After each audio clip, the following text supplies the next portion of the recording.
So welcome everyone. My name is Rowan. I'm one of the senior project advisors at Community-Led Housing London, and I'd like to welcome you to the fourth session in our series on doing housing differently. This series of discussions will explore how the principles underpinning the community-led housing movement can be delivered at scale in London and across the UK. Now, more than a tenure type or a design concept, community-led housing is about resident control, and it comes in all different shapes and sizes, from community land trusts to co-housing, housing co-ops and tenant management organisations. So this series then is about showcasing the exciting ways that communities and industry are partnering and taking control of the decisions that matter to them to develop viable business models that are democratically controlled and publicly supported. And this session on council housing this afternoon is no exception. Local authorities in London, as we all know, are building on a scale not seen for decades. And whether large-scale estate regeneration or smaller infill projects, the way today's council houses are owned and managed will have a lasting impact on London's residents for years to come.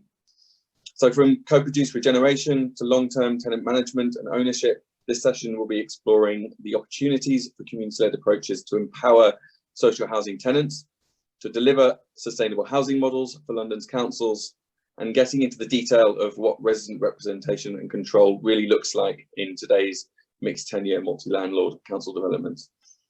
So to chair the session, I'm going to hand over to Stephen Hill. Stephen is a planning and development surveyor advising central and local government, developers, community groups over 4 decades. He teaches professional ethics at the Future of London's Leaders course, and his Churchill Fellowship research in the US and Canada describes the co-production of new housing and neighbourhood regeneration by the state and citizens working together. Over to you, Stephen. Okay. Welcome everybody. I see that London extends as far north as Harrogate. Welcome, Sarah. I see you've been a regular attender at some of these. And in another direction, as far as the University of Tianjin in China. So welcome, Chipesa. I had a look up the university, and apart from being a very venerable institution founded after the revolution in 1951, it has this wonderful motto, seeking truth from facts. Rather important thing at this particular moment in time. I've got 2 facts. One is that co-production is not difficult, and the second one is it always produces better results. So why don't we do more of it? I'm going to just kind of quickly run through some images, just to kind of give you some idea about things that have happened, just to kind of give you that kind of impression. If I can just get myself online.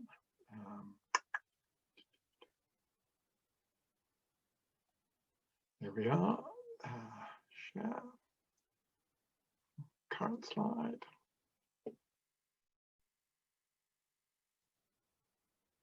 Okay. So this story, as far as I'm concerned, goes back to 1976 in Byker in east end of Newcastle, a very remarkable regeneration area.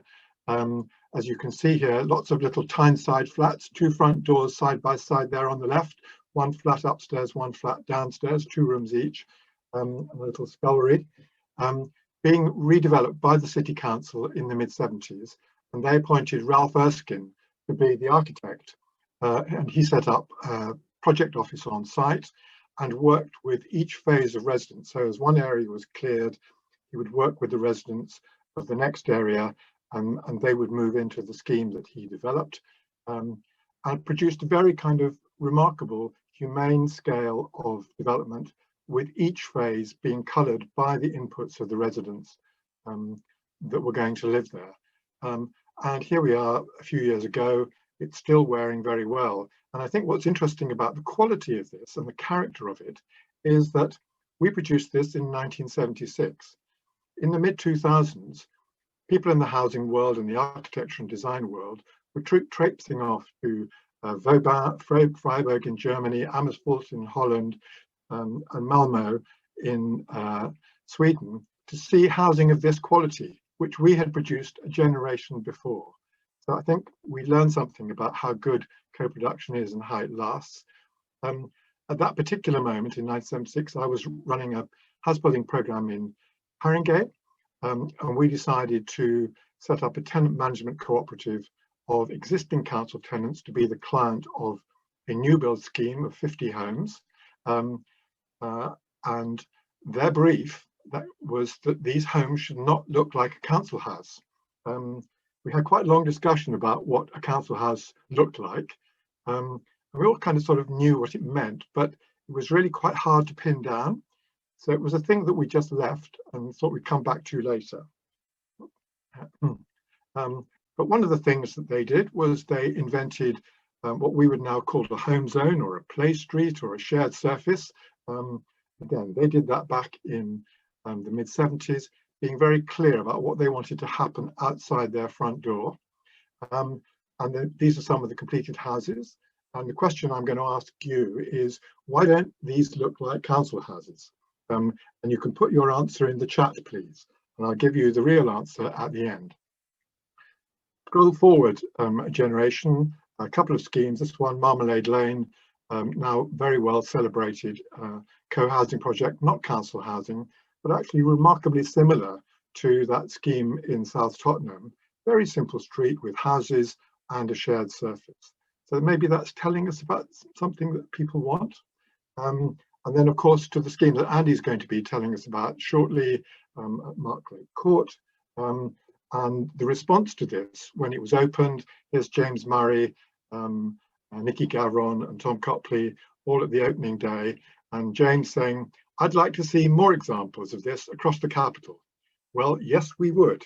So how are we going to do that? And I think really the questions that we're going to be addressing are, can we do more of it? Why do we do it? What's the benefit of doing it? And can it also work in much kind of bigger multi-use, multi-tenure schemes? So to start with, I'm going to ask our politician on the panel, Anthony Okereke. He's a Labour councillor at London Borough of Greenwich. And just this last summer, during lockdown, he became the cabinet member responsible for housing at the borough. And he came to housing partly through community organising and his involvement in setting up a London CLT project in Greenwich. So coming from a community organising background will probably enable him to bring fresh eyes to his role as the borough's strategic lead for housing. So over to you, Anthony. Thank you very much. And thank you very much, everyone, for attending today. I'm really pleased to be here and also pleased to be discussing an issue that I feel so passionate about. I think when I look at the context of housing, I'm very much still someone who lives at home with their parents. So this is just my disclaimer to you. If my mum comes in the room, do be aware. So yeah, but yes, let's just kind of get into it a little bit more. So in the Royal Borough of Greenwich, and I see some of our officers are on the call, so which is great. We have committed to building 750 homes. And really that's our program for council housing. As well as that, we're looking at utilising other vehicles to deliver homes, being joint ventures, and also community-led housing is one of them. Now, I'm a firm believer in that homes really shouldn't just be delivered by the private sector. It shouldn't just be delivered by local authorities, but actually it should, and we should be using all vehicles and entities to deliver housing. And one of those approaches that we need to spend more time exploring and implementing is community-led housing. Now, in the Royal Borough of Greenwich, we've committed to bringing forward 2 sites for community-led housing to be tendered by a community group established in the borough who will seek to develop, manage and run it. And we're hoping to kind of bring that forward come this winter, if we kind of get through this, if it permits, should I say, on the council front and the calendar amongst how we're dealing with this pandemic. But to kind of give you some background on this, prior to me being a councillor, I've always been interested in community-led housing. And I was involved in a group called Greenwich Citizen Housing, who almost came together of like-minded people who wanted to understand how we can get the council to work with us to get more residents involved in delivering homes. And and homes for local people that is connected to local incomes. And one of the things we set out to do is about having conversations with the political elected officials. And I would say that it can sometimes be challenging in that when you look at a local authority or you look at a political leadership, the key things are delivery. And often if you look around community-led housing schemes, it sometimes takes time to kind of get going. So the priorities and the focus are very different, but we managed to get the commitment from the political leadership in Greenwich, and now we're looking to, like I said, we're looking to bring forward two sites. But as we kind of went down that route, one of the key things which I think we're going to address today and kind of tease out is there are certain constraints that we also need to address. And one is the community understanding of community-led housing. Some of us are very active in our understanding of it and the benefits of it, but in terms of those who aren't that active, how do we kind of get them in that process where they're thinking about it and where they see their roles as deliverers of housing? Because that's a very different thing from an established developer. Another is the political understanding of community-led housing. You know, the very basic premise is, why would I do that if I can build council homes? And, you know, there are often different benefits for doing that. And one key one I feel we fail to recognize is that ability to upskill in that process when you're establishing a community-led program. And I think that can be helpful for our workforce moving forward.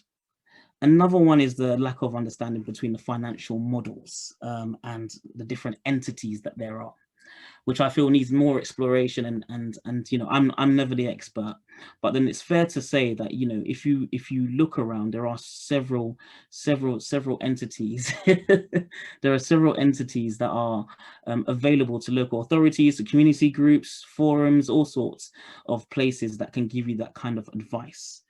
And then there's also the second part of that, to my role, which is also consultation and bringing forward council homes and how we kind of get more residents involved in that process.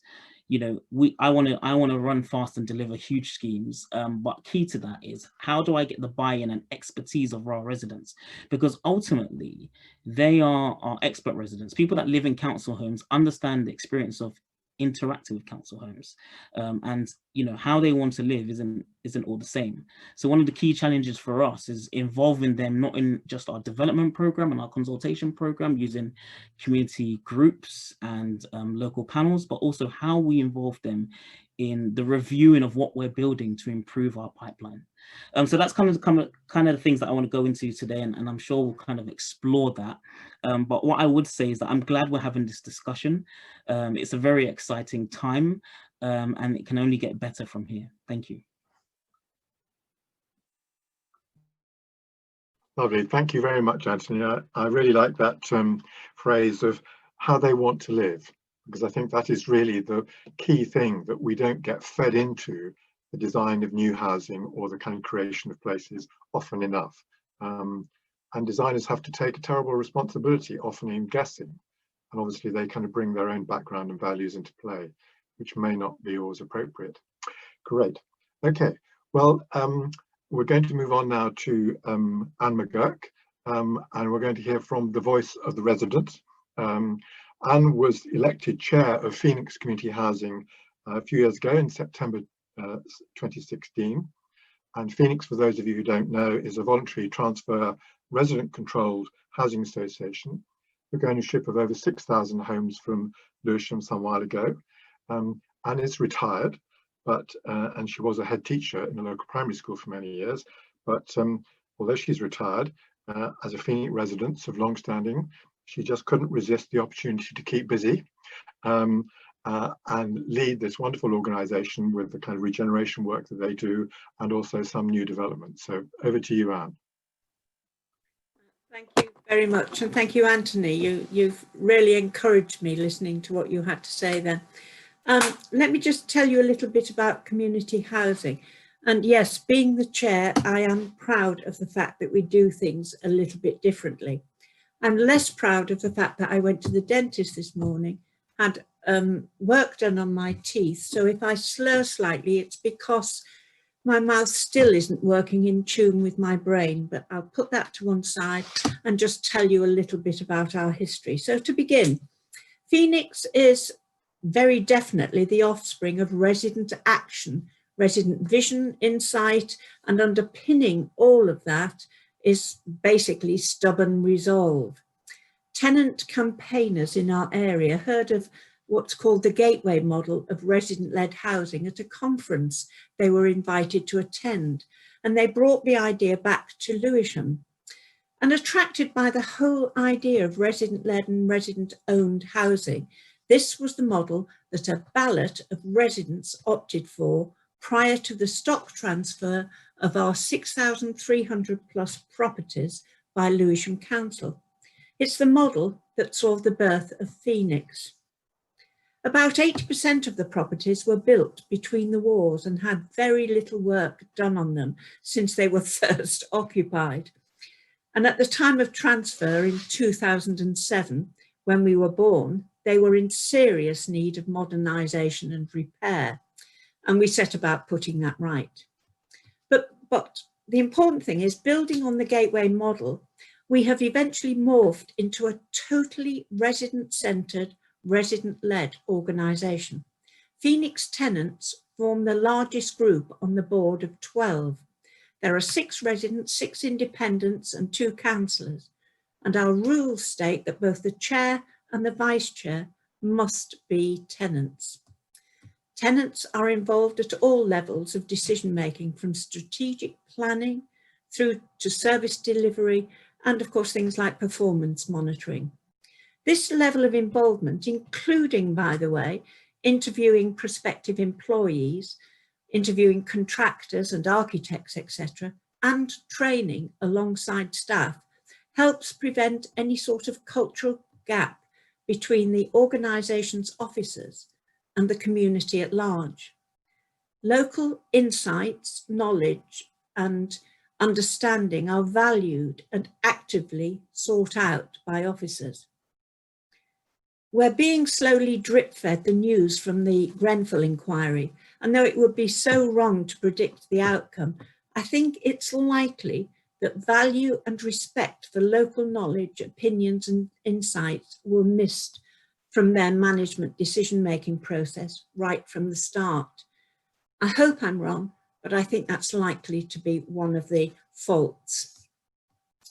The extent to which tenants have power or influence to change the direction or the performance of an organisation varies, as we all know, from one housing provider to another. At Phoenix, that power, that influence is integral to who we are and everything we do. The resident-led board is supported by a gateway committee made up of residents and staff representatives. We also have a resident scrutiny panel that makes recommendations directly to the board, as well as a range of resident consultative groups, including communications and policy working groups. Joint events involving board members, staff and residents in various fun and business crucial activities help break down silos and add to the vision of moving from consulting with residents to, in fact, co-creating. That engagement with tenants that is real rather than tick box exercises. These events are regularly scheduled, so they occur all the time. In 2008, we introduced the Phoenix Festival as an annual celebration of our area, and as part of our efforts to try and instill a pride of place among our residents and the staff. The festival has attracted over 5,000 people each year and offers a wide range of not only fun activities and entertainment, it is also an opportunity to consult with residents about our services and also about their needs and ambitions for the area. Many of our tenants don't want to get involved with committees and anything of that nature, but they are keen and eager to take part in community engagement activities. The festival is one of the many ways we reach out to our residents and the community at large. though of course, as you probably can guess, most are on hold at the moment or online. Our resident-led model requires effective succession planning for future board members and other involved tenants and leaseholders, a problem, I think, to any resident-led organisation. One way we support this is through the Phoenix Academy. This is something we set up a few years back. It's a school of social housing. From a simple start, it has grown and received Chartered Institute of Housing accreditation. Our community building, the Green Man, is now a CIH learning centre. We run courses up to level 3, level 4s in the pipeline. Our residents and staff can attend for free, and other housing associations are charged a small fee. Sessions are delivered by a mix of staff members, residents and outside facilitators. I'll get my tongue round that word. The Academy also supports our vision of working together to build a better future for our community. Residents and staff teaching and learning together helps prevent barriers developing. From the outset, we wanted the future of Phoenix and our services to be steered by residents and to devolve aspects of local decision making. We continue to refine the model, for example, switching from 12 local area panels for decision making to a community links approach, informal gatherings where residents have the chance to review and influence what's happening. Connected to these links is the community chest. Bids are invited from local organisations and resident groups for a share of £100,000. All bids are assessed by a panel of board members and external reps, and the final decision on who receives the share is made by a tenant vote. Other successes that I can touch on include securing 70 million investment to enable us to build 2,200, not 2,000, we'd like to do that, new homes with the flexibility of a much larger scale development coming later on. We created the Green Man as a headquarters right in the heart of our area. It was built on a derelict pub site, and it now has become a community resource, as well as being our head offices. We have 4 million grant from the Heritage Lottery Fund to renovate the Fellowship Inn. That was a vast 1920s venue built as part of the Homes for Heroes drive. It was left derelict for many years. Now it is restored into a pub, a cinema, a cafe. Sorry, have I got to stop? Have I run out of time? No, pretty well, yeah. You want me to stop? No, just finish. Just finish now. Right. It was. I say it was now a pub, a cinema, a cafe, a music venture, and also created dozens of jobs and apprenticeships. Sorry, I thought I had about 10 minutes. A little bit under. Anyway, that was lovely, and I think just particularly those last things were really valuable, because they just kind of give a wonderful impression of the kind of rich life that the Phoenix is able to kind of nurture in that place. So I think that was thank you very much for that. I'm sad that I wasn't able to touch on some of the things that we got wrong in the early days. Okay, well, but hopefully there'll be questions. You'll probably have an opportunity to do that later. Okay, I'm now going to move on to Andy. We've known each other for many years, and Andy's been running the Leathermarket JMB since it was set up in 1996. He describes himself on Twitter as a communitarian, which maybe explains why the JMB is probably the country's most successful and popular TMO, popular both with its residents and with students who regularly choose it as their master dissertation subject. I think that's the most research housing scheme in the country. It became the first self-financing TMO, and he was behind the Marmalade Court project, which he's now going to tell us about. Yeah, thanks very much, Stephen.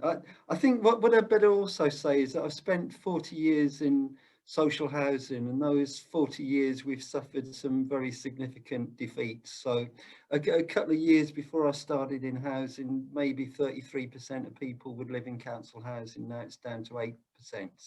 I'm not going to take personal responsibility for that, but I do kind of feel it quite personally, which is why it's really important to be invited today to actually talk about the success stories of council housing, or to talk about the energy that's still here in social housing. So I think this is kind of obviously a real uplift. So Stephen gave you a bit of an introduction to the JMB. The really important thing about us is that we're a tenant managed organisation, which means that we're responsible to a board of 10 elected tenant directors, and then there's 3 co-optees who provide help. What that means is that when we started the new housing initiative, we were kind of already an organic, community-based organisation. We didn't have to go out and community organise. We were already there, and we continue to be already there, which is really important to us. The way we got into this is that the government's fairly distrustful about tenants running their own homes. So unlike councils and housing associations, tenant managed organisations have to have a continuation ballot every 5 years. And not only do we have to win, but we have to win well. So if we win less well than we did last time, people say, aha, that, you know, the JMB is becoming less popular. So this continuation ballot's really important to us. Great discipline for us is it gets us out knocking on every door. And the big thing we were getting back is that, okay, the housing management's good, the repairs are good, the cleaning's good, but high levels of overcrowding. We've got lots of walk-up blocks. So the story behind the walk-up blocks is that people maybe moved in there kind of 30 years ago, have grown older with the blocks, the kids have moved away, and then people are now getting problems walking up and down the stairs. So rehousing, massive problem. Everybody here in London will recognise the same thing. My office is 100 metres from the Shard, so land values pre-COVID were just crazy. So that's kind of our reality. So we were a housing management organisation with no idea how to build new homes. So the first thing we did is that we talked to any expert who talked to us. So of course we went to Steve, and we went to David Rogers, who was then at the Community Development Society. We also knew that we needed to build up political momentum, and the way we did that is that we went out and surveyed our residents, so we got all the facts on housing needs. We asked them if they'd support new social housing, so we got all of that information to hand. And of course we set up a residents group in addition to the main board to really kind of drive this forward.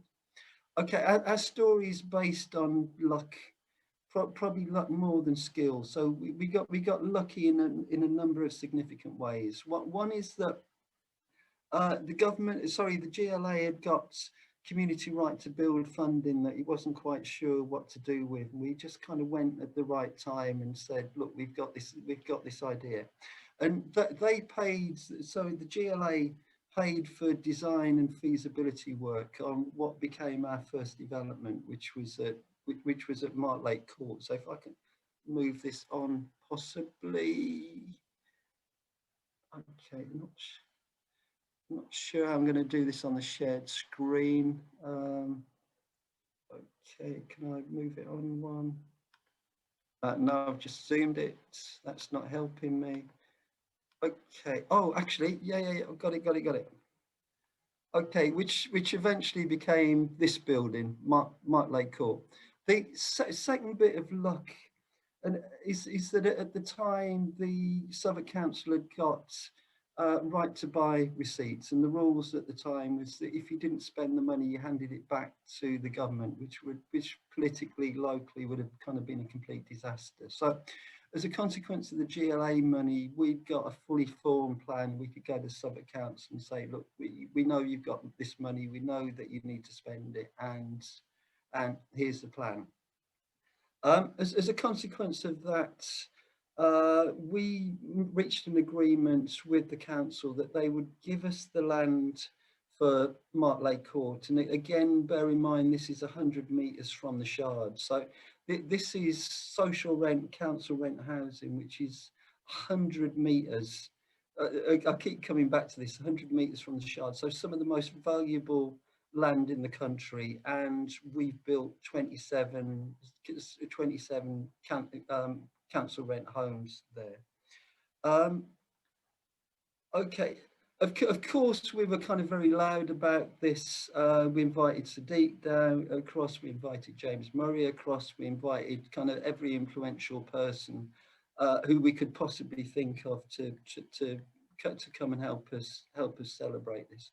And of course, we built fabulous homes at fabulous space standards with just great views.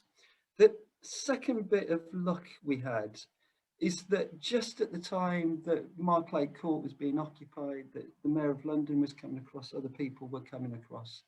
The Mayor announced his Building Council Homes for London initiative. And we agreed a partnership bid with Southwark Council. And as a consequence of that, we've got funding for another 112 homes. The way this is moving forward is that there's an old nursery site at Joseph Lancaster where we're building 40 homes at the moment. And this is the evidence of those 40 homes being built. We're also literally next week asking for planning permission for another 36 homes on an estate called the Ealing Estate. So half of them are a garage site, half of them are a ball court site. And then actually where I'm sitting at the moment, our office is actually a fabulous site near a local park, and we've just run a design competition to come up with ideas for this. So an amazing amount of luck along the way. I think to answer Anthony's question, okay, all good councils are now trying to deliver council housing. Why would they do it with community-based organisations? And I think there's two big reasons for that. One is that we can unlock sites that the council can't, because, as I say, we're an organic community-based organisation. We can debate the difficult issue of the inconvenience of having stuff built on your doorstep against the benefit of new homes for people who are overcrowded or people who've got medical needs. We could also do this balancing act. So in about 2013, Southwark had an independent housing commission, and they found that about 30% of council tenants under-occupy and about 15% of council tenants are overcrowded. And that figure pretty much resonated with what we found in our housing survey. So one of the really obvious things to do is to try and tempt the people who are under-occupying out into our kind of best accommodation. And those people tend to be older people, and they're kind of ready for they're ready for accommodation that's kind of suitable for their changing need. The other absolutely fundamental thing about co-production, and I can't emphasize it too much, is that there's a world of difference between what people get because it's given to them. So a kind of housing association comes in and drops the development in, and yeah, maybe people get new homes, and that's lovely, against what people have actually done for themselves that they're kind of supremely proud of, that they'll publicise and they'll fight for it. So the big political benefit for Southwark Council is that when we opened Marmalade Court, a journalist called Ross Wynne-Jones, who writes the Real Britain column in the Daily Mirror, came across, featured it. The banner headline was reversing social cleansing. So in terms of, you know, the previous bad publicity that Southwark had got about the Haygate development, about the Aylesbury development, that was publicity that was kind of absolutely invaluable to them. So I think, you know, as community-based organisations, we do have to ask the hard questions about what we can add to the council. And my argument is that we can add something very substantial to what the council are doing. And final thing is that all of this is based on a really firm partnership with Southwark Council. Of course, we've kind of fallen out a few times along the way, and we'll probably fall out a few times in future. But a kind of rock solid partnership aimed at building council rent homes. So yeah, thanks, Stephen. Lovely, thank you very much, Andy. The idea that you can fall out of love with people and then fall back in again, I think is really important in these things. You know, maintaining the relationship over a long period of time, and you've kind of done that, I think, very successfully. Right, we're now going to pass on to some examples from the kind of coal face. Sib is next, and Sib is a designer and has been working as a community organiser at Peach, People's Action at Custom House, and she was the lead designer of their alternative regeneration plan, which puts it in the noble history of alternative plans, including one put together by the Cooper Square Committee on the Lower East Side in Manhattan in the 1970s, when they were trying to resist the wholesale clearance of their area by the New York City planner Robert Moses. So the Cooper Square Committee and then people like we're kind of working in the city to try and stop that kind of thing happening. Peach is a rather different organisation, much more collaborative, working with the council. She's got a lot of experience of co-production with local authorities and community groups, and she's currently working on a PhD on collaborative practice focused on the role of data in community-led regeneration. So over to you, Sib. Thanks, Stephen. I realised I didn't send you a bio, so that was great. Thanks. Hi everyone, my name's Sib. As Stephen said, I'm an architect. I've been working with Peach, which stands for the People's Empowerment Alliance for Custom House, for the past 5 years. And Custom House is an area in the Docklands in Newham, which had been earmarked for regeneration since about 2003. And in 2015, when I started working with the community organisers at Peach, there still hadn't been any progress on the regeneration from the council side. And I think at that point, residents were frustrated that that basically it felt like their area of London had been forgotten. So Peach is a community organisation, it's resident led, and the residents decide what Peach will focus on. Peach is funded by the National Lottery, by the big local fund, and so we gained support from the Peach steering group to form a team of 10 people, 4 architects and 6 residents, to put together the alternative regeneration plan, which would show how the area could be regenerated in a way that local residents would support. And so that actually gained quite a lot of attention, and also gained the attention of the council. And we finished that plan, I think, at the end of 2016, 2017. And the council started the procurement for a design team for the first phase of the regeneration in 2018. And mostly, I would say, due to Peach's campaigning, we had residents involved in the selection panel for the design team. So 2 residents were elected by a local vote in Custom House to stand as community representatives and go into the procurement meetings and select the design team. They were also involved in selecting the delivery team, who would be responsible for the viability of the scheme. And then following that,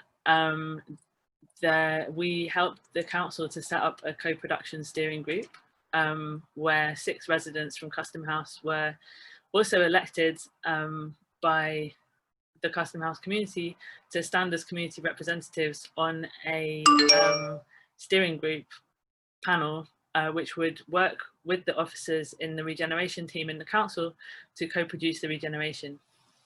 So now, obviously this year has been quite difficult for everybody in lots of different ways, and has had a massive impact on the regeneration and on the way that the council has been able to work. That's my sort of forgiving aspect of it. But on the other hand, it has also been incredibly challenging, I think, for residents to be working in that situation where even though on the face of it, the residents and the council, we all want the same thing for the Custom House area. We all want a regeneration that works for residents. We want the existing community to be able to stay. We want people to have decent housing. The Mayor of Newham promised 50% social housing across the regeneration in her election manifesto. And so, but when it actually comes down to the reality of it, the kind of regeneration that residents are pushing for, excuse me, is quite difficult to achieve. And the actual process of co-production has been quite challenging, I think, both for residents and the council, because it's something nobody has done before. Residents aren't used to trusting the council to work with them. The council isn't used to working with residents. There's been good things that have come out of it. There's the landlord offer that is currently being worked on for the upcoming ballot for the regeneration in Custom House is one of the best in London. On the flip side, the actual proposal for the master plan contains things that some residents weren't keen on, such as quite high-rise towers. And in a lot of ways, I think residents don't feel like the co-production process has been supported by the council, even though I think from the council's perspective, they see that they have been doing everything that they can in a very challenging economic and political circumstance. So being diplomatic as ever, I think that there are definitely pros and cons to the process. And we are still in the middle of it right now, with the ballot coming up hopefully in February. And last but not least, just to say quickly, one of the other things that Peach helped to set up was the E16 CLT, Community Land Trust. And I know that there's at least one person from the E16 CLT in this call, I think. Hello, Iswari. So even if the co-production ends up being something that didn't quite turn out how residents wanted it to, hopefully that the CLT will end up producing community-owned and managed homes in Custom House in the end of it. Great, thanks very much, Sib. I think you put your finger on a kind of really interesting point there. And I think what Anne also made the point is there is a journey from consultation to co-creation, and it's hard. So when you get there, you wonder why it was so difficult, would be my view. Let's come back to that a bit later. Okay, and then finally, Hannah. Hannah joined London CLT in 2016, and she's been the communities manager there and has been particularly responsible for supporting the first residents moving into the CLT's first homes on the St Clement's Hospital site, managing the allocations, handover process, which I think was a bit scary, and then working with local stakeholders to develop the community spaces and resident-led management structures. in a situation where the developer themselves were kind of struggling to finish the development. Not sure that they have yet, have they? But I think really this is kind of useful to think about how do community-led elements fit into much bigger projects. So over to you, Hannah. Thanks, Stephen. Just going to share my screen a second. But yeah, I mean, where we are at the moment with St Clement's or with London CLT as well. So our first 23 households have moved in, and we started the allocation back in 2016, and our final family moved in this year, just as our first family were moving out. But the St Clement's site and the process has meant that we've been able to successfully develop campaigns across London. So I think we're in 9 boroughs, but with sort of commitments for land in about 4 boroughs. So yeah, St Clement's itself is a mixed tenure site. There's 252 homes.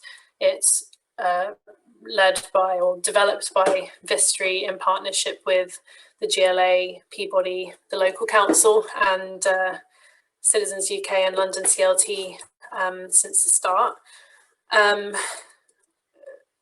Briefly, I won't go into all the history, but you may know we have roots in community organising, and so the site was initially identified by a local campaign. The CLT was set up to bid for the site. We're a membership organisation specifically set up for that purpose in East London that has now expanded. And now London CLT's kind of broader aim is to house Londoners. So it's to see communities creating permanently affordable homes and transforming neighbourhoods. But as an organisation, we realise that we're not going to be able to resolve all the housing issues. We're part of this broader fabric. And so a part of our mission is looking at how we can innovate and influence and support the wider sector to kind of reconceptualise what community-led and affordable housing means. So with the St Clement's site itself, there's kind of a mixture of local stakeholders. So there's ourselves and the GLA and the council and Vistry and Peabody, but as part of the original agreement for the site, it was agreed that the freehold will be given over to a community foundation. So on that community foundation, all the kind of various stakeholders would be part of it. And that was really to ensure that the whole site remained in community hands, and the ground rents from the site go to that foundation and can be used, kind of put back into the community. And we're sort of still in the early stages of that. And similarly, it was agreed that a resident management company would be set up, and all members, all residents on the site would be able to join as members and to have a say. And so we've sort of been in this grey area for a while because we're waiting for the developers to leave. And in the meantime, they've had their own appointed managing agent managing the site and basically doing a poor job of it. So we're kind of at this critical point where we've got some funding for the next year to set up this management company. It's probably going to be that we set up a shadow management company and then pick up the pieces and fill in the gaps when the developers leave. But we've kind of got a scope for that plan for the next year. So that's kind of the detail of St Clement's, but I think overall as an organisation, a key thing for us with resident-led management or resident-led campaigning is that essentially you have to seek control, whether it's the council that has to seek control or whether it's our kind of organising body that seeks control. In order for things to be genuinely resident-led, it has to be the residents or the community that are making the decision. And I guess speaking to local councillors, that doesn't mean just saying, here you go, here's the site, we're going to leave. It means that the councils that we work with, instead of putting the resource into setting up that managing company, put the resource into equipping and supporting the local residents to be able to do that job themselves. So I think if you're the ones as a decision maker making those decisions on land or money, architect, design, then it's not really genuine engagement. And genuine partnership means having that kind of give and take. I guess briefly just some examples then of where kind of ceding control hasn't happened at St Clement's and would have been good if it had happened, and also at Braested Close, where it has happened and where it's led to kind of a successful project. So at St Clement's, as I said, there's been an interim period where the developer hasn't left and the managing agents have been covering it. And this has particularly been an issue with parking. So out of 252 homes, there's only 30 parking spaces. And people were told when they moved in, it would be a car-free zone. So I think on an individual level, if residents might agree that, yes, those with disabilities or bigger families might be in more need of those limited spaces, but because none of the residents were involved in coming to that decision, and because all they see is the contractors parking there, it seems quite unfair and unjust, and people haven't been kind of sticking to the rules because it was something that was enforced on them. So I think when we move to take this on ourselves, hopefully we'll be able to go through a journey to kind of get a less contested outcome. But I think an example for us of where kind of local residents have come on that journey was the kind of design process at Braested Close in Lewisham. It's our first directed development with 11 homes. So the community steering group from the surrounding estates and the surrounding school and institutions selected the architects, and they signed off on the final design of the project, and they're involved through that discussion. And as a result of kind of community engagement, both the planning application passed unanimously, basically the planning application passed unanimously, and it had one query, which was that the windows should be frosted overlooking the school, which was actually a pretty constructive suggestion, and we took that on. So I think the point is that for us, it's about being on a journey of understanding in both of these cases. And if people understand and are part of the outcome and part of that process, then kind of it leads to everyone being on the same page and everyone being happy. So I think for us, it's about process over outcome. And one of the key outcomes also is that local leaders are developed and equipped through this, so that when it comes to that handover, you have people ready to kind of take it on. So I think there are a few organisations in this meeting that have far more experience than we do, but I guess maybe the one thing that we're really focusing on to take away is the leadership development and how we're measuring our impact specifically in that way. But yeah, I'll stop there and we can discuss more. Okay, thank you very much, Hannah. This feels a little bit like the community-led housing sector riding to the rescue of the kind of failing private management company, which I have to say is not unusual. Okay, now I'm just going to, we've got kind of three principal questions that were outlined in the programme, but at the moment the Q&A box is invitingly empty for people to ask their own questions, so please start filling them up.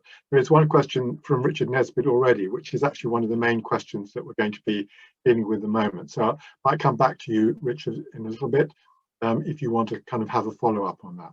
But my first question is really addressed to Anthony and to Andy, really from a kind of council perspective.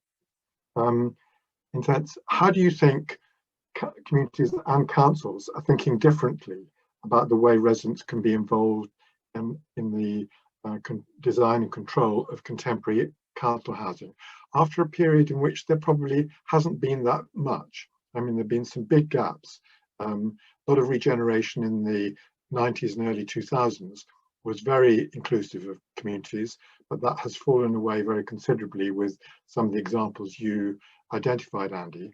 So do you think there's a kind of a bit of a sea change, and that people are thinking that we do need to do things differently? And if so, why? Anthony, would you like to go first? Sure. I'm happy to. I thought Andy was about to come in, but I'm more than willing.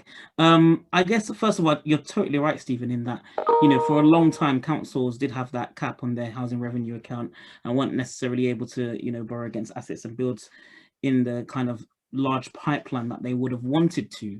It's fair to say, since that's changed for some councils, they are thinking about it differently and bringing forward large pipeline of proposals, and are building up resilient in their own development teams, setting up housing companies, which some have been doing for a while. But I think there's actually a greater understanding now that building the communities that we need to be successful in the future. I think there's an understanding that we need people involvement and community involvement. Like I kind of said before, you know, local people really understand their area. And one of the key things when developing in an area is how we take on people's ideas and reflect it into the development process. And we found that really useful here actually in Greenwich, in the sense that we could come up with a development, and we could design a development, but actually that understanding on design and what works in that local area, and also understanding how people are going to interact with the development, and those who live in the existing community interact with it, is helpful in understanding how that design fits in with that kind of area. So there's that kind of aspect to it. Also, I think there is a key thing that also councils and other people are cotton on to, is that actually the relationship between residents and planning is one that needs to, and housing is one that needs to change and evolve. Most people, when they get involved in the ideas of housing or whether or not housing comes forward, you find that most people get involved in the planning process, and we'll go to the planning process a bit, because they're either opposed to housing quite a lot. Now, I think there's an opportunity, and I think councils are using this opportunity to change that relationship, you know, because often people aren't involved in that process of development. And actually it's resetting that relationship through the delivery of council homes and community-led schemes, thinking about what does a scheme look like, and getting more, providing more, what I would say, understanding to the community on what the opportunities are and constraints are. That's not something residents usually have that opportunity to reflect on. So I would say that's really helped to kind of change people's attitudes. You know, everyone wants council homes, but the things that most people don't necessarily understand, like community-led housing or private rented models for housing, these aren't easy sales to certain people. And I think how you get residents involved in that process, I think we're a lot more aware of the benefits of involving and incorporating them into that. Andy?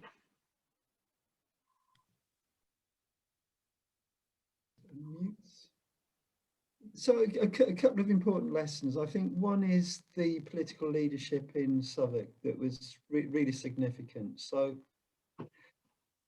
need to understand the context. So most local authorities have had a 40% cut in their funding.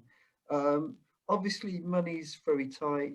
I mean, people, particularly kind of officers, are very kind of risk averse. So, first thing is that we kind of need to give local authorities solutions rather than problems. I think the lesson we learned is that, and initially when we're setting off, we were flying by the seat of our pants, and then suddenly this kind of started to get real for us, and we suddenly realised that there was millions of pounds worth of council money, and we really needed to kind of get serious.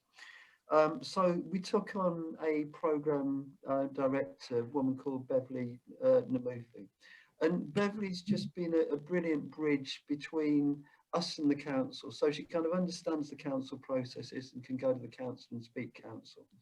but she can also kind of come back to us and kind of put the council. She can also speak community, and so she can kind of put the council's perspective to us. And that person who's got the ability to bridge, I think is really important. I think the big thing is that we needed to establish our credibility. So when we first knocked on the council's door, we were a risk without much benefit. We delivered the first scheme and kind of everybody calmed down and everybody started to trust us. Okay. Rowan, do you want to bring in Abiola from Gloucester to, she's got follow-up questions to both Andy and to Anthony. Yes, thanks, Stephen. Abiola, I'm going to promote you to a panelist so you can ask your question. So Abiola, I'll just give an introduction. It's from Gloucester Grove TMO in Southwark, and the group that we've been working with. Are you here? Yes, Hi. I am. Hi there. Hi to all the panel members. Nice to see you all. My first question was to Anthony. It was really interesting listening to your spiel at the beginning of this. It was a useful view from a different perspective, perhaps from one that I've not necessarily had the experience of listening to from a different angle, particularly being a councillor at Greenwich. And I just wonder if you could share some insights as far as from the council's perspective. What are the things you think a community-led provider who is trying to embark on the journey of community build, what are the sort of things you think should be done to have the local authorities buy in? You know, the politics of it, or you know, the politics of things, if I can call it that, with a small p, because ultimately the politicians need to buy into this. And to stop myself talking twice, the other question is to Andy, to just hear from you, Andy. I know we've spoken about this on different occasions, to hear from you again about what are those little things. I know they probably were incremental, not one significant item in isolation, but what are the incremental stuff that was done by Leathermarket at the very early stages to get the confidence of the politicians? You know, that's one of the things that we are going to have to embark on at Gloucester Grove, and it'd be nice to hear from both of you in that perspective and from different perspectives.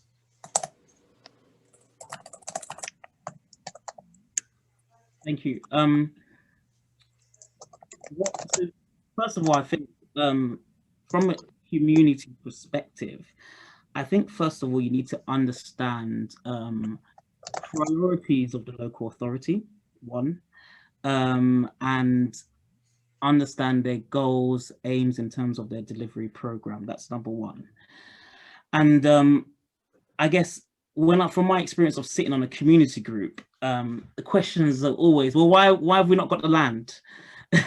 And where is the land? And you know, I think there needs to be an understanding. I think everyone in this call can demonstrate that we always talk about community-led housing for quite a long time before it actually gets going.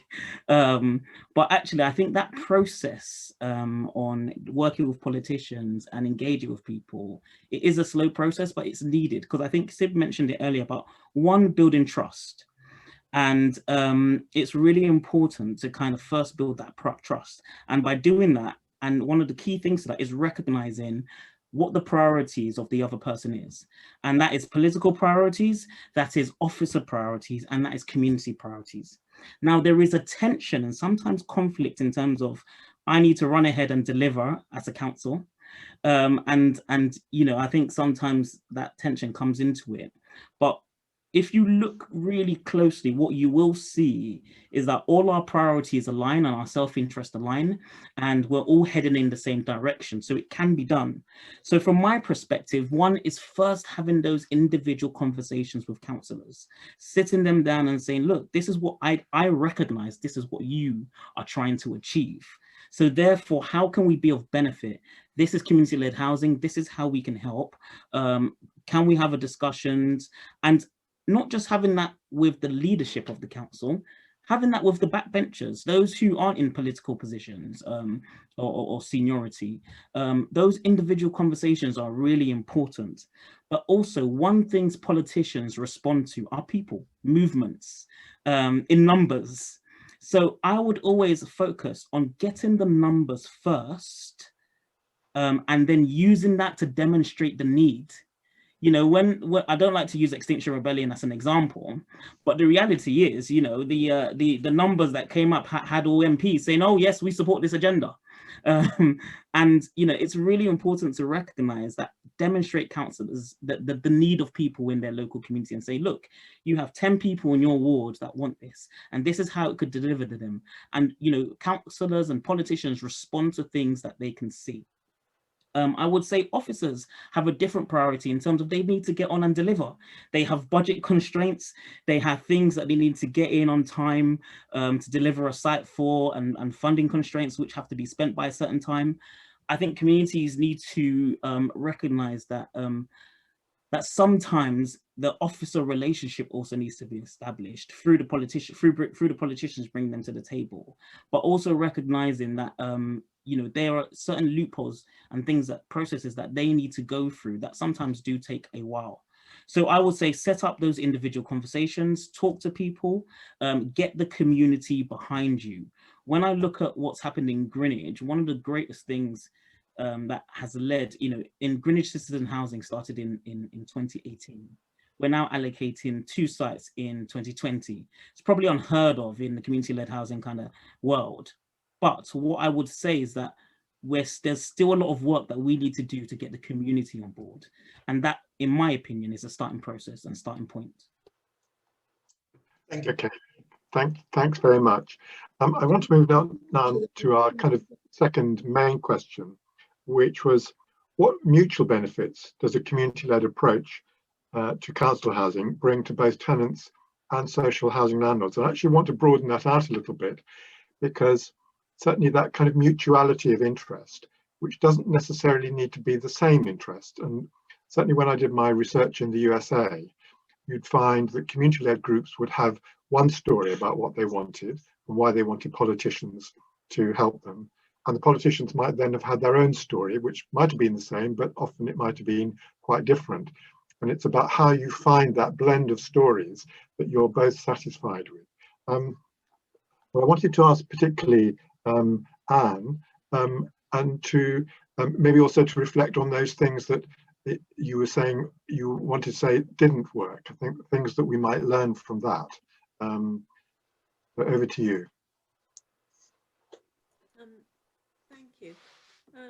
Yeah, well, I mean, there are masses of things that didn't work, but I think initially, looking back to the conversation that's just taken place, having that shared vision of what a community is and what community housing involves isn't as easy as it sounds. I certainly know that when Phoenix was first being set up, there was quite a lot of tension between whether the council agreed with this and was willing to go along with it, wanting to insist on who was going to be the chief executive, and you know, when the transfer would take. They wanted control of this resident-led organisation in some strange way.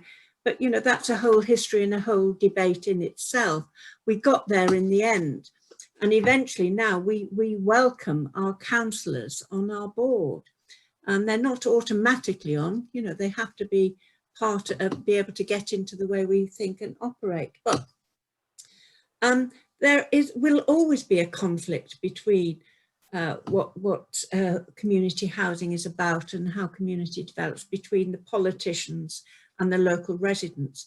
The important thing is that there is a dialogue and that you have a vision of having you know, homes for people who need homes of various types. But it is that dialogue and not creating barriers, as far as I'm concerned. It's creating a space where you can debate and question each other without getting entrenched in your own views and your own opinions. I hope that's a help.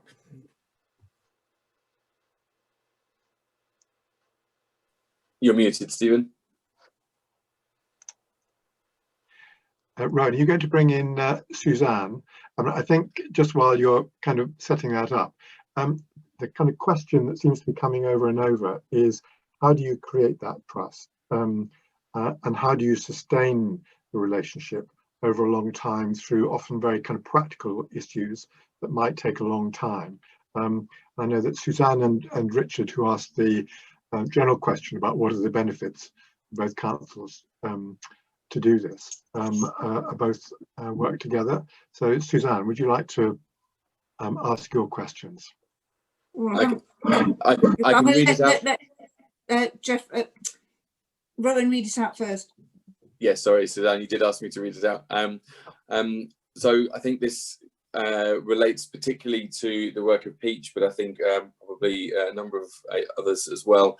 So how can you get both councils and their appointed consultants for a social housing build of a yet to be decided size and mix of tenure to work at a pace that suits our resident advisory panel? How do we protect ourselves within the decision-making process to ensure our co-production stance and design remains intact? For example, inclusive access isn't compromised or numbers of units remain as promised, 50%. I think you said we already have asked to set up our own governance and email list to share agendas and so on. Does that cover it, Sue? Yeah. Our problem is with in what looks to be a time-defined consultation process, and even though I've checked the council's policy on planning consultation isn't up to date and doesn't embrace co-production as a core principle, I can't make them rewrite that within like a month or something.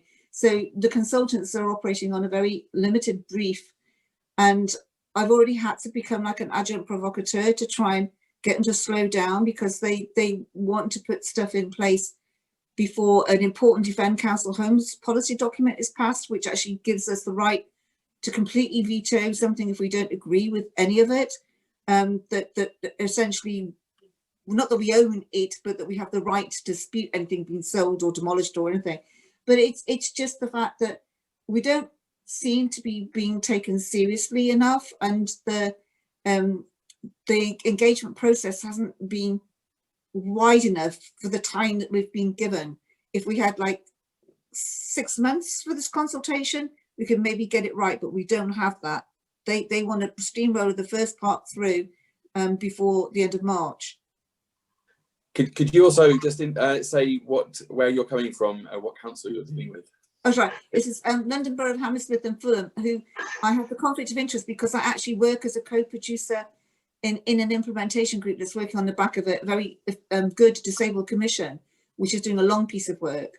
I'm helping them redesign their civic campus, so I'm involved with some design process already. So I've got that hat on, but I'm wearing my residence hat on the panel, and it's an infill site in the middle of an estate that currently has a lot of community facilities on it, and they're sort of trading off community facilities against social housing build. So instead of presenting to us simultaneously the real balance of community refurbishment, or not refurbishment, enhancement versus actual social housing build, they've done it in separately. So they sent us for the shopping list for all these great things that we probably can't have, and then they're going to present an Eventbrite night, a presentation for the social housing thing, none of which we've had a part of. We were spoken to and asked what we would like, but they control how the presentation looks, who does the voiceovers, all that stuff. It's not as interactive as I thought it was going to be, and they're using COVID and other stuff as a sort of thing, like we have to do it this way because of this, that. So yeah, I'm confused. How do we haul back the reins of this galloping chariot that's going God knows where? Okay. Sib, it seems to me you're very well placed to answer this question, and I think maybe you'd like to reflect on whether it's kind of cultural thing, lack of skill, pressures, or kind of mix of all those things. Do we actually need to kind of reimagine the whole process rather than trying to graft on resident involvement in some way to something that is the way you do it anyway? But the thing is, they have their momentum, which is chasing money because they're going to get this grant, and we have our momentum, which is building trust, and as you said, the open dialogue, because we have many people who've lived here for 3 generations, and the seldom heard voices aren't yet in the consultation process. Okay, it sounds very like Trigg's Sib's experience. I think the thing that struck me about what you just said, Suzanne, is that you have been being an agent provocateur, and I think that that's a really important role to have in these co-production processes, because the thing that nobody has mentioned yet, I think so far, is that there is an inevitable structural power imbalance in that situation between the council and residents, and that's why often residents end up being forced into this role of having to say no and having to push back and having to try and slow the process down, because that's the only agency that they have in that situation. So I feel like in our experience, and this also matches something that someone else just said on the panel, that sorry, I can't remember who. In our experience, the things that the council do listen to are numbers, and numbers of residents, and numbers of voices, and even the loudness of those voices are all things that do need to be there in order for the sort of basic process to start to change. But I think it is also important to say that it's really difficult to change change a sort of engagement or a consultation process once it's already begun into something that it isn't. And that's also why residents find themselves constantly saying no, because they weren't included from the very beginning. I don't know if that really answers your question exactly, but I think that because in my heart of heart, I fear that we are going to say no, and I don't want the rest of the residents coming on late to sort of accuse the panel of like scuppering their things of getting any social build, because if it isn't right, we will maybe end up with like 7 or 8 people living in wherever they built, which is just not enough. It's we're going to be disrupted. It's got to be for at least, as far as I can see it, at least 50 to 80 new homes. I think for me, this ties into another question that's come through about kind of our council, and it ties into another question you put in the chat, Sue, about kind of what powers can you kind of fight for, or and we've had another question, which is, are councils doing enough to explain what the opportunities are for resident control, such as TMOs, but also the question is, is right to manage still active? Does that still exist? Andy, that sounds like one for you. Yeah, so right to manage is still on the statute, but what the government have withdrawn is funding for tenants groups to develop into becoming tenant managed organisations. So, and unfortunately, it's pretty much become a dead letter without the without the funding.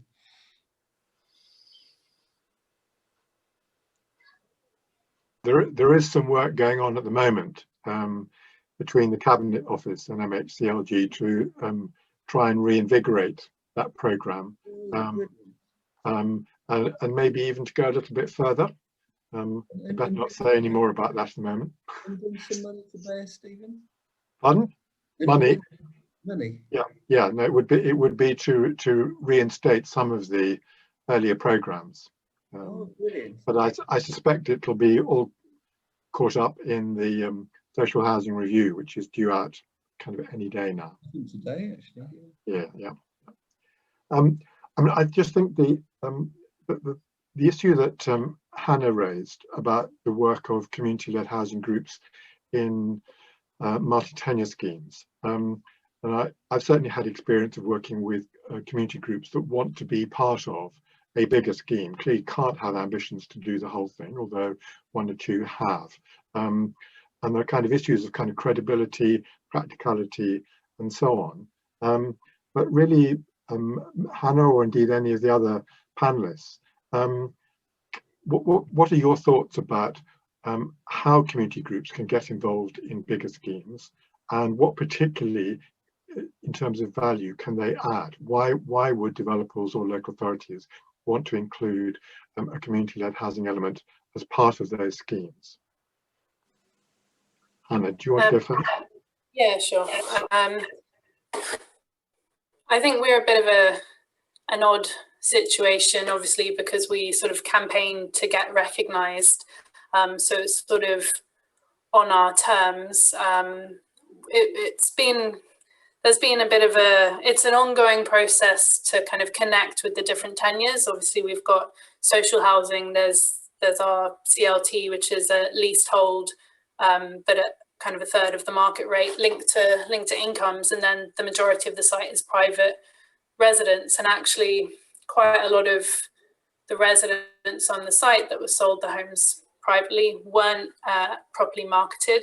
They didn't really know what the CLT was, that it was in existence. And so we've had discussions about the fact that some people want to be a gated community, when obviously part of the design process was that it was a thoroughfare and that it was kind of integrated into the community. So for us, it's kind of an ongoing relationship management exercise where our 23 families and a few kind of Peabody residents that we've worked with, some of the private residents on the Residents Association, are kind of having conversations to make people aware of what the opportunities to engage with the upcoming resident management company will be. But with such a large site, it's kind of an ongoing kind of discussion. I mean, I think in terms of, it was probably mentioned earlier, but in terms of why it's important, it essentially allows engaging residents throughout the process, obviously allows for a more context-specific approach, which allows it to be more sustainable and have more engagement, more buy-in. As people have said, you're less likely to be met with kind of opposition. Tenants or residents will be kind of happier and then and more self-sufficient. And then on the other side of things, less resource needs to be spent kind of on service provision if the kind of products or services that can be done in-house. And then there's kind of the long-term benefits for health and well-being. And I think at the moment we're looking to do an impact measurement exercise to work out how the mental health of our residents and communities is improved through having the security and say of a CLT home, and then how that might impact their children. And so that's something we're thinking about, and we know it exists, but we're just kind of working out how to measure it at the moment.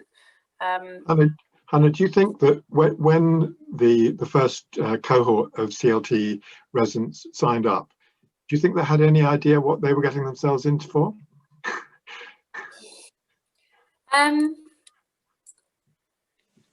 Well, I mean, I guess that's a leading question and the answer should be no, but I mean, I think some of the residents that were involved in the campaign were very prepared for anything that's thrown at them, and they have often been the ones that have kind of been really engaged, whereas some people that didn't know so much about it, some people have become engaged, some people haven't. So I think there's kind of the opportunity for people to be engaged to the level that they want to, that they feel they have capacity to be.